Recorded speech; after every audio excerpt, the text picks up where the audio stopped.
the Spirit of Innovation is an all-electric aircraft designed to go break the world electric speed record. Awesome is an overused word, but if you put 550 horsepower in a little aeroplane like this, it's going to go like the clappers. And it does.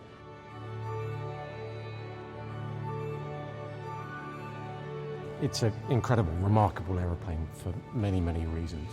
The electric powertrain that's in the aeroplane is utterly cutting edge. It's a great aeroplane to go and break records with, but also to prove the future and the next steps for electric aviation. It's been a really long road to get to this point. It's been 3 years, it's been countless hours designing, building and testing this fantastic aircraft. We thought, well, how hard can it be? Well, it turned out it's pretty hard, but we've managed to produce an incredible machine. I think the key thing about breaking the record is about demonstrating how fast this technology is going, and therefore how soon it's going to be in all our lives.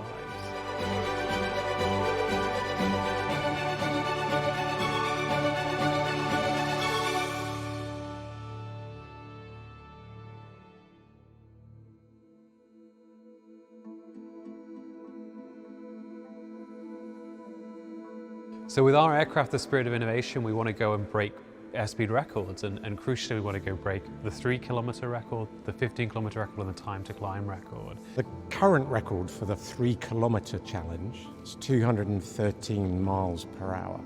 We're hoping to go considerably faster than that. Over 300 miles per hour would be remarkable. We want to almost add 50% to the existing record. That's never happened before in the history of aviation record breaking. This is really a tremendous challenge that we're taking on for ourselves. Electric aviation is really disruptive. It requires new technology, it requires new ways of working, it requires a lot of new thinking. How do we design a powertrain that gives us enough power to propel the aircraft so we have more than 500 horsepower on board? How do we design a battery that can hold enough energy? So the energy on board our aircraft when we undertake the record run could power about 250 homes. One of the great things I think we've done in this project is the way we've tackled these challenges. We've brought together really two very different organisations in Rolls-Royce and Electriflight. So Rolls-Royce, a company with a long history in aerospace, some great people, some great technology. In Electriflight, a young startup, but incredibly agile, able to tackle challenges in a different way, able to challenge us as Rolls-Royce and how we approach programs. And really, I think this has been mutually beneficial. It's been a fantastic opportunity to work with such a traditional large-scale organisation that's got so much sort of legacy in aerospace. That bigger organisational perspective and that drive for safety has been really important, but at the same time Electriflight has brought some fantastic dynamic, fast-paced sort of engineering capability, and that's how we've managed to deliver the aircraft to such a great level in a relatively short amount of time. So there's two pilots, myself and Steve Jones. We come from different backgrounds. I was military, I was a test pilot in the Royal Air Force, whereas Steve's come for a civilian route as an airline pilot, flying instructor, incredible aerobatic pilot, and I think that combination has been immensely powerful. Phil's really a very experienced pilot. There's a little bit of competition between us, even though we're trying to set separate records, but we're trying to look after each other and see if the other guy's missed something that we can say, oi, maybe do this differently or whatever. So Phil is looking after me and I'm looking after him. I've learnt an awful lot from him. I've bounced ideas off him. I did the first flights, but to then have him contribute, to hear his opinion, to look at things in a subtly different way, he's been an incredible contribution. We know that it's an unusual airframe. The reason that it's so fast is because it's a slightly awkward thing to fly. It's more like a jet engine to operate because the throttle lever is beautifully smooth, there's no vibration from the aeroplane, so it's a lovely thing to fly, albeit you've got to keep your wits about you. The motors and the propulsion mechanics and the propulsion management systems are fantastic.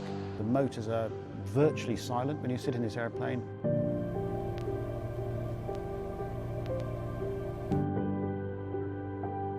I think the future clearly is from electric propulsion. We just need to get the energy storage system slightly more efficient, I think. So batteries at the moment are holding us back, but electric propulsion, definitely the future.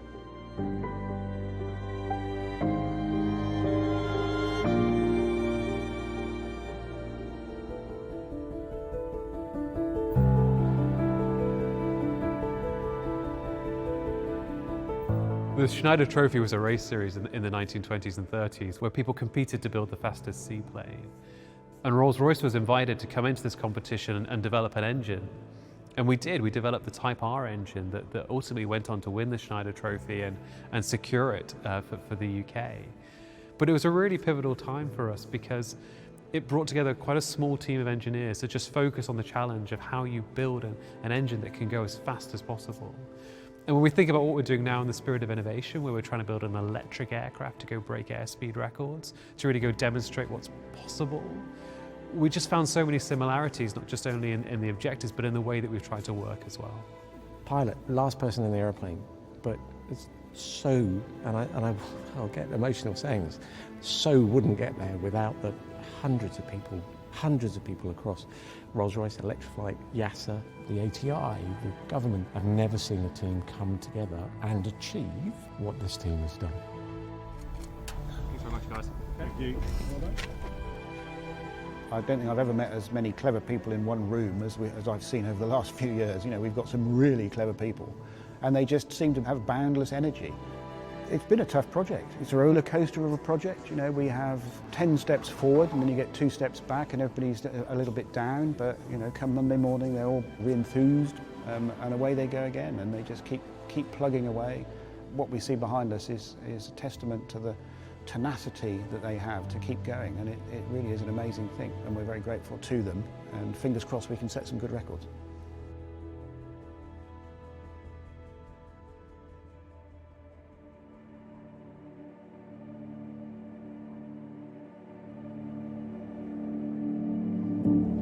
It's just after 7:30 in the morning. We're going to go for the 3-kilometre record today, that's for sure. The weather outside is beautiful, it's a perfect day.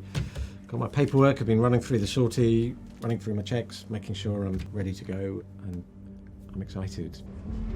Morning guys, everyone ready? Eyes in, flight brief, flight 20, 3-kilometre world record attempt. So standard operation, we've done this before, it's just a repeat, but this time it's a score. It'll be fill flying, 75% takeoff, 75% in the turns, full power in the runs. Main priority, safety. Just do our normal jobs, keep it safe. Any problems, we'll knock it off and have another go. All right, good luck, let's go for it.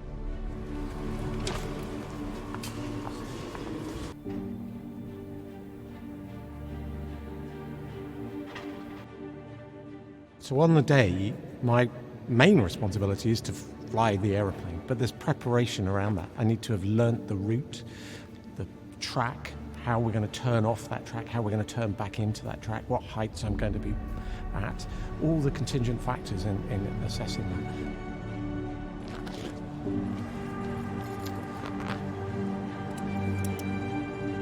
One of the last things before I take off on the record run is a mental rehearsal where I run through every step, and I run through those steps physically as well. So I'll be at the end of the runway stood next to the aeroplane, and I physically walk through the route, and I physically walk through what my hands are doing. You'll see me move my hands around, you'll see me move the throttle, and you'll see me move the flap, move the gear, pull the stick back, turn.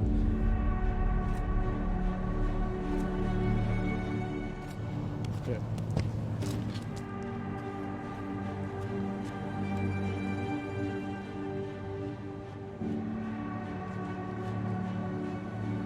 As we get to those last moments before I get airborne, I've run through all of my checks, so it's very procedural, because in this dynamic environment, I think that's vital. And it slows me down a little bit as well, and calms me down a little bit. 14.1, 97, 96, 97. No reds, no ambers, no attention getters. It's easy to get taken away with the journey, the briefing for the record run. You can see the excitement, I can feel the excitement. So I'm slowing that down. That mental rehearsal where I walk through tries to slow me down. And I just try and quieten myself a little bit and breathe. And confirm the prop clear. Prop clear. Ready run. Ready run.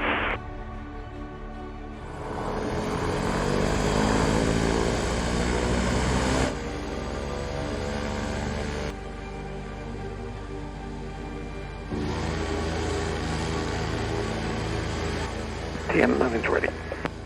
TM ready. Berlin, ready departure. Berlin, cleared for takeoff.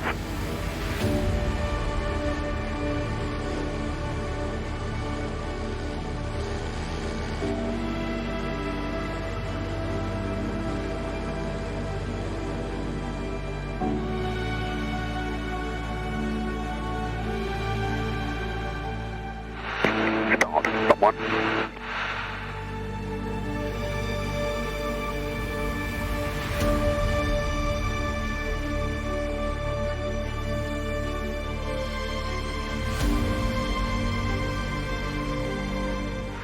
Turn.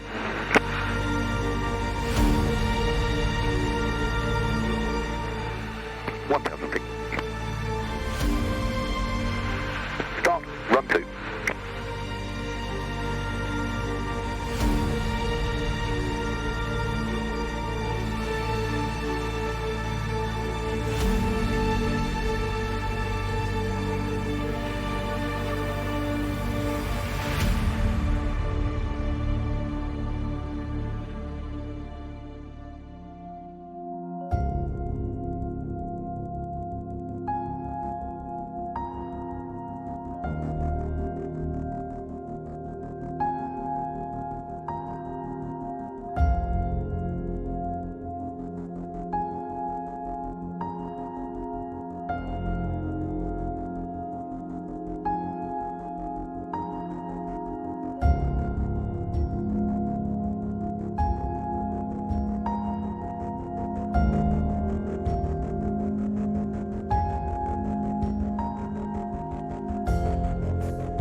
We've broken a record that already existed, but crucially, we've broken it by a phenomenal amount.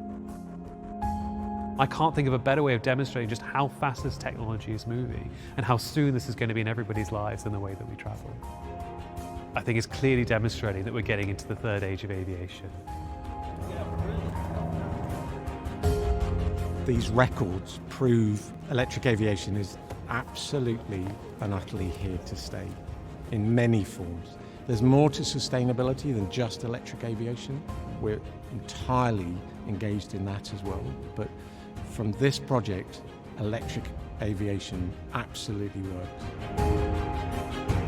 Look what you can do with electric propulsion. You can create this amazing machine, and anybody, certainly in light aviation, will look at this and think, holy moly, that is an incredibly impressive machine, and we and Rolls have done it.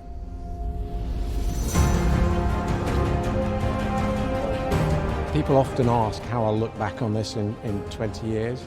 I don't entirely know. It depends what the effect of this is, but I think it's going to be huge. So I'll be proud of my contribution, proud of the team as well, and proud of what we've achieved to have actually done something. My kids have asked me what I do for sustainability because it's their world, and I've genuinely wanted to do something and be part of a company and a group that combine to do something about it, and passionately feel we have.